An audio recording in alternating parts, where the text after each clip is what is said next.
How's it going, everybody? We got Bristol Talk Sports here with the Week 5 Sunday preview. Yes, we do. And we got leading off with another London game back-to-back. We got the Giants as the home team, but this game's in London, and they'll be playing the Packers. In this game, I've got the Giants taking out the Packers. Oh, no, I don't. I have the Packers winning 23-13 over the Giants.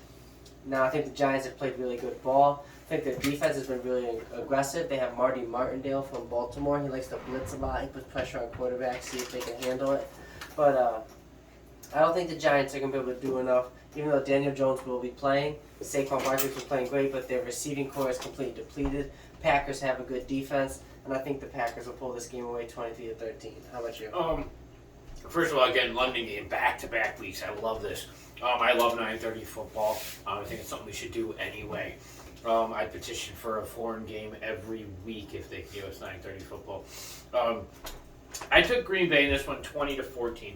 My reason behind this is, again, it comes down to really the leadership of the team. I think Aaron Rodgers can beat a team like Green Bay.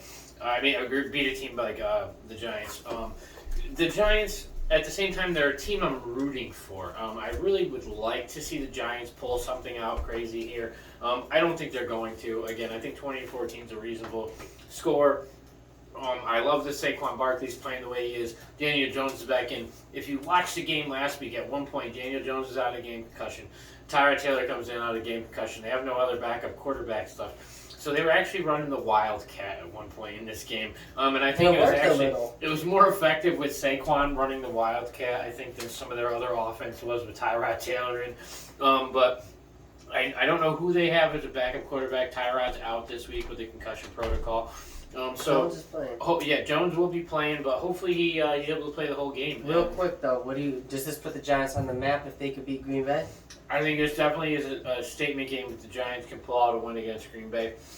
I might say just as much about Green Bay as well, though. So our next game, we got Pittsburgh Steelers with the rookie starting heading to Buffalo, and I got Buffalo pulling out a 27-24 win. I think this is going to be a close game.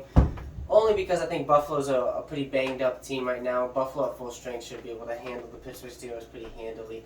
But right now they have Jordan Poyer out. They've got some players on offense out. Dawson Knox won't be playing, who isn't a big stat guy, but he's a reliable target that Josh Allen likes on key plays. So I think that Buffalo will make enough plays. Buffalo and Josh Allen, they have more star power, Stephon Diggs.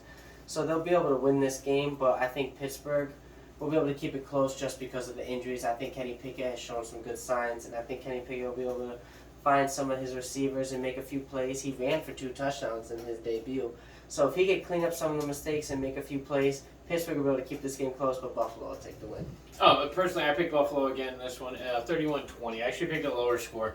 I think the rookie's going to be coming in this game. I love this. It's going to be his first start, but it's a little bit of a rough first start. I know Buffalo's defense is lower with Hyde out for the season, and Poyer actually going to be out for this game. But at the same time, I still think that they're still the Buffalo defense, and those aren't the only 2 guys on the defense. There's a lot to this defense. There's a reason they're the number 1 ranked defense, and I think they're going to get after this rookie. He's going to have a tough game. It's going to be a tough first whole game to start. I think you will see some signs of some positive plays. I'm interested to see how he works with Pickens, and I'm also interested to see how if maybe with a new quarterback in, Claypool can be a little bit more effective.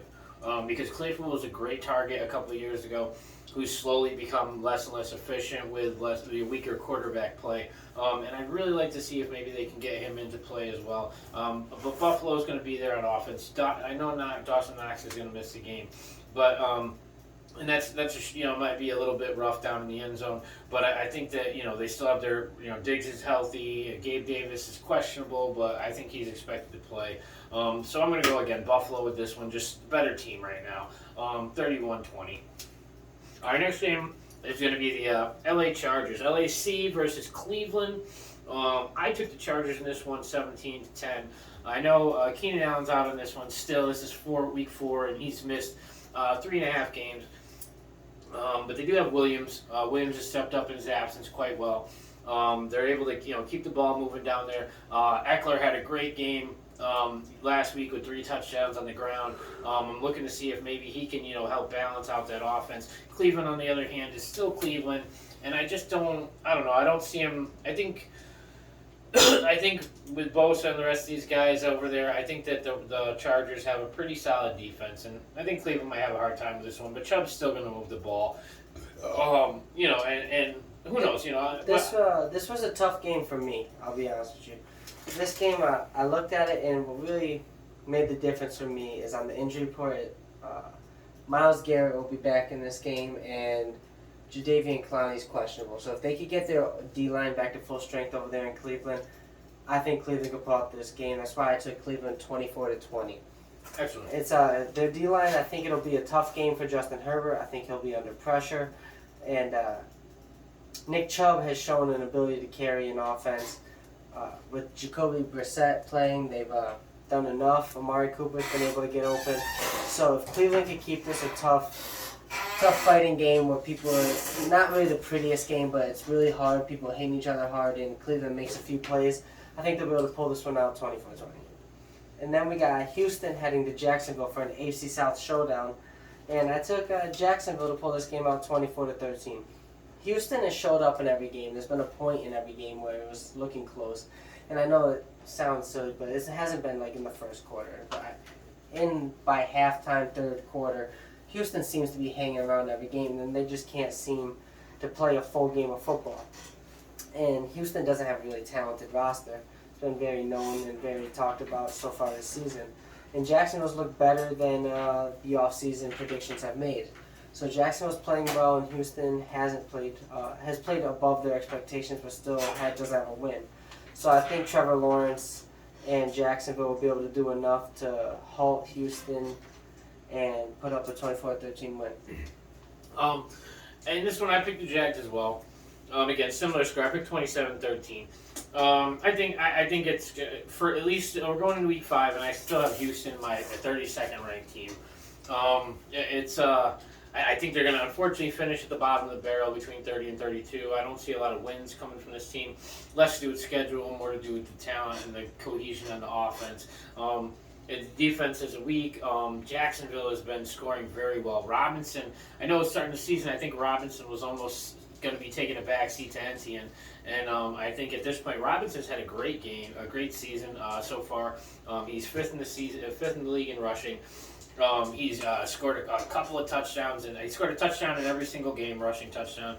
He's doing a lot better. He's taken pretty much the lead role away from or any potential loss of lead role from Etienne, and that's it's given us a chance to see Christian Kirk and Trevor Lawrence kind of get work out some chemistry. They're starting to the team's clicking over there. They're one of those teams that sometimes you look at the roster and you're just like but you watch them play and they're clicking.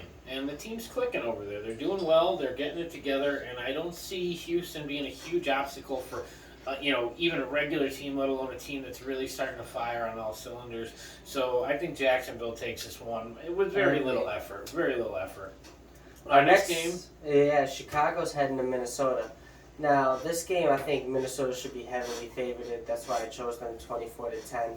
Minnesota's got a ton of star power. They've got a good defense, a good offense. They've got superstars. Chicago looks like a team that has won a few games, but doesn't really look like they're the best 2-2 team in the league. So I got Minnesota taking this game. I can't really make too much argument for Chicago to win. I guess their only chance would be for the defense to keep it close because Justin Fields hasn't really showed any ability to put points on the board. If you had to say in this game, first I'd love to hear who you have, but if you have any key players that you think that for Chicago that could win them this game, because Minnesota seems like heavy favorites. The reality is I do have Minnesota. This actually I have is my highest lopsided game in the of the week. I have Minnesota 31-10. I think the problem is Chicago's 2-2, but the reality of it is that if you watch week 1, you watch that terrible. The field. Yeah, you watch that mess against San Fran in the mud, and they were playing in a puddle the whole game. They lost Elijah Mitchell early, so San Fran was really hurt and down, and they were kind of trying to hit the reset button halfway through the first game and the first week. So Chicago kind of got lucky in that game. Really, they're like 1-3. I don't see a lot going on here. I think the only thing coming out of Chicago right now that has anything to praise for is going to be Herbert. Yeah, Khalil Herbert. Yeah, Khalil running back. Herbert, and this guy, if he can have the kind of game that he had a couple weeks back, when they started showcasing him, maybe there's a chance these guys can get lucky, and if he gets a turnover or two, maybe Chicago can squeeze out a squeaker. But if Chicago wins, it's going to be like a 14-17 game. It's not going to be a high-scoring game, and I don't see that happening. I see Minnesota. Minnesota's got so many weapons. I agree. Jefferson, Thielen. I mean, you go down the line, Cook. Yeah. It just doesn't stop, and so I don't see that happen. I see Minnesota taking it 31-10. Our next game on the stat sheet is going to be Detroit, New England. I thought this was a real interesting game.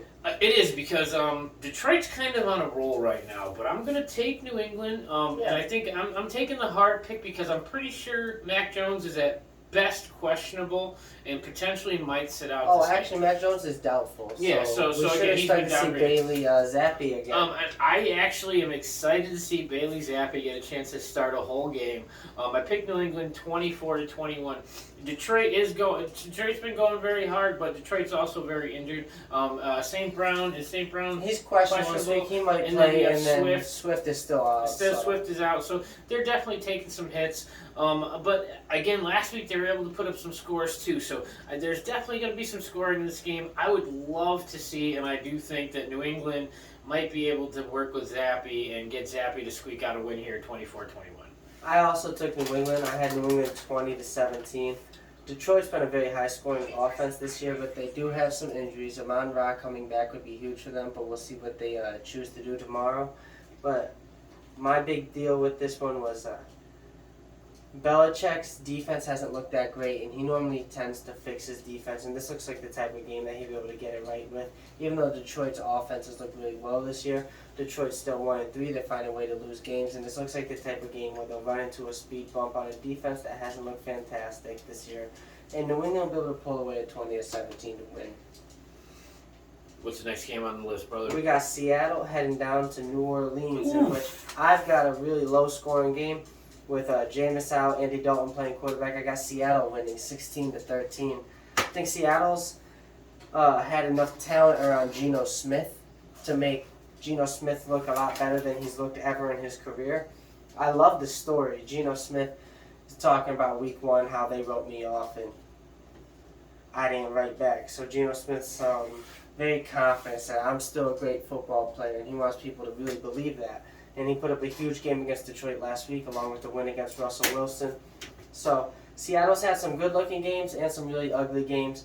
New Orleans is a really banged-up team. They haven't been able to put out their full roster. So I'd love to see Seattle come out, win a hard, gritty game in which they pull out a close win, 16-13. I actually have a much different game to play.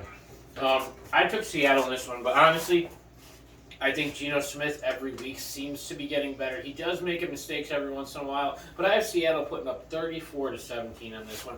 New Orleans is a very injured team right now. Jarvis is going to be limping into the game. Olave is going to be playing. Kamara's questionable. Michael Thomas is out. Jameis is out. Andy Dalton's playing. There's too many things being shooken up on that side of the ball for them to really be cohesive enough to score the way that they are going to want them to score. Mark Ingram really isn't effective on the ground over there in Seattle. Penny's moving his way up.